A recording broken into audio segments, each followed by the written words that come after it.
అందరికీ నమస్కారం. మిత్ర క్యాలెండర్ మరియు దియా స్టోర్ పాఠకులకు శుభోదయం. ఈ రోజు 15వ తారీఖు ఫిబ్రవరి 2024 శ్రీ శోభకృత్నామ సంవత్సరం మాఘమాసం శిశిర ఋతువు ఉత్తరాయణం. ఈరోజు గురువారము. ఈరోజు తిథి శుక్ల షష్ఠి సాయంత్రం 4:19 వరకు, తదుపరి సప్తమి. ఈరోజు నక్షత్రం అశ్విని నక్షత్రం, పగలు 3:13 వరకు, తదుపరి భరణి.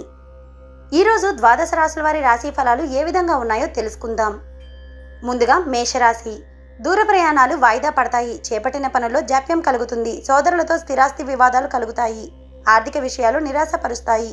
ఆరోగ్య విషయంలో జాగ్రత్తగా ఉండాలి. తదుపరి వృషభ రాశి. సన్నిహితుల నుండి ధనలాభ సూచనలు ఉన్నాయి. చేపట్టిన పనుల్లో విజయాన్ని సాధిస్తారు. వ్యాపార ఉద్యోగాలు సజావుగా సాగుతాయి. ఆప్తుల నుండి శుభవార్తల్ని అందుకుంటారు. నూతన వాహన కొనుగోలు ప్రయత్నాలు మీకు ఫలిస్తాయి. తదుపరి మిథున రాశి. ఆర్థిక విషయాలు నిరాశపరుస్తాయి. బంధువుల నుండి ఒక వ్యవహారంలో ఒత్తిడి తప్పదు. ఉద్యోగాలలో నిరుత్సాహంగా ఉంటారు. ఆకస్మిక ప్రయాణ సూచనలు ఉన్నాయి. నూతన రుణాలు చేస్తారు. వ్యాపారాలు అంతంత మాత్రంగానే ఉంటాయి. తదుపరి కర్కాటక రాశి. నిరుద్యోగుల శ్రమ ఫలిస్తుంది. కొత్త వ్యక్తుల పరిచయాలు ఆనందాన్ని ఇస్తాయి. వ్యాపార ఉద్యోగాలలో మరింత ఉత్సాహకర వాతావరణం ఉంటుంది. చేపట్టిన పనులు సకాలంలో పూర్తి చేసుకుంటారు. తదుపరి సింహరాశి. చేపట్టిన పనులు విజయవంతమవుతాయి. వ్యాపారాలు అభివృద్ధి చెందుతాయి. వృత్తి ఉద్యోగాలలో పైచేయి మీదే అవుతుంది. గృహ నిర్మాణ ఆలోచనలు కార్యరూపం దాలుస్తాయి. ఉద్యోగమున మీ ప్రతిభ వెలుగులోకి వస్తుంది. తదుపరి కన్యారాశి. చేపట్టిన పనులు నిదానంగా సాగుతాయి. ఆప్తుల సలహాలు మీకు కలిసి వస్తాయి. నిరుద్యోగులకు శుభవార్తలు అందుతాయి. ఆర్థిక పరిస్థితి అంతంత మాత్రంగానే ఉంటుంది. సన్నిహితులతో వివాదాలు పరిష్కారం అయిపోతాయి. తదుపరి తులారాశి. స్వల్ప ఆరోగ్య సమస్యలు బాధిస్తాయి. వ్యాపారాలు నిదానంగా సాగుతాయి. ఉద్యోగాలలో కాస్త నిరుత్సాహం తప్పదు. కుటుంబ విషయంలో ఆలోచనలు మీకు స్థిరంగా ఉండవు. ఇంటా బయట చికాకులు పెరిగిపోతాయి. తదుపరి వృశ్చిక రాశి. నూతన వ్యక్తుల పరిచయాలు మీకు చాలా ఉత్సాహాన్ని ఇస్తాయి. వ్యాపారాలు కూడా ఉత్సాహంగా సాగుతాయి. ఉద్యోగాలలో అధికారుల ఆదరణ పెరుగుతుంది.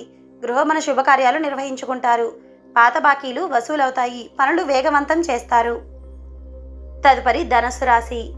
సన్నిహితులతో విందు వినోద కార్యక్రమాలలో పాల్గొంటారు. చిన్ననాటి మిత్రులతో సఖ్యతగా వ్యవహరిస్తారు. వ్యాపార ఉద్యోగాలు సాఫీగా సాగుతాయి. చేపట్టిన వ్యవహారాలలో విజయాన్ని సాధిస్తారు.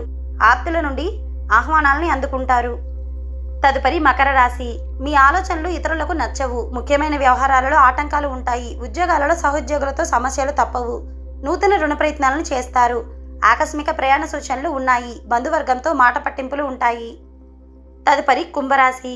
ఉద్యోగాలలో రావాల్సిన పదవులు మీకు చేజారుతాయి. చేపట్టిన పనులు మధ్యలోనే వాయిదా వేసుకుంటారు. ఆలోచనలు నిలకడగా ఉండవు. దైవ కార్యక్రమాల్లో పాల్గొంటారు. కుటుంబ సభ్యులతో మీరు ఆలోచించి మాట్లాడడం చాలా మంచిది. నిరుద్యోగ ప్రయత్నాలు నిరాశపరుస్తాయి. తదుపరి మీనరాశి. స్థిరాస్తి కొనుగోలు ప్రయత్నాలు ఫలిస్తాయి. సమాజంలో ప్రముఖులతో పరిచయాలు పెరుగుతాయి. వ్యాపారాలలో ముఖ్య నిర్ణయాలు అమలు పరుచుకుంటారు. ఉద్యోగాలలో సమస్యలు పరిష్కారం అవుతాయి. ఆత్మీయుల నుండి శుభవార్తల్ని అందుకుంటారు. విలువైన వస్తువాహనాలని కొనుగోలు చేస్తారు.